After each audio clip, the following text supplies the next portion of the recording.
lebih kurang ka titun dah permohonan. Yang permohonan ka mau. Tapi tema ya singa lusa. Dalam bahasa Aceh kan. Kabere dan proses. Yan Mbak Dinas PU Aceh Timur.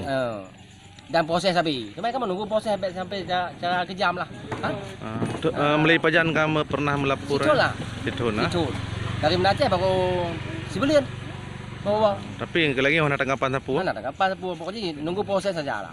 Tapi kamu kan warga Bupati Aceh Timurnya tidak diperbaiki. Apa lagi pikir kah? Tinggal jatuh anak sekolah kan ke sungai. Memang cukup bahaya yo filmnya. Oh ya kalau karat ni pula kalau Udah pernah ada lah. ngai tengen. Motor-motor nak pernah kan? Ana cik macam sangkut lah paling-paling. Yo jalannya ramai belah di masyarakat. Lebih kurang 200 penduduk lah. Waktu penduduk. 200 kakak. Dua kampung. Gat Pak Timur. Cuman jalan lintas di M3 di sini juga. Jadi na informasi camat ke yu rehab ngempeng desa yo.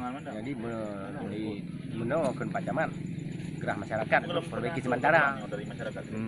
Kan sayang ni kula menuh haji kula lah. Bapak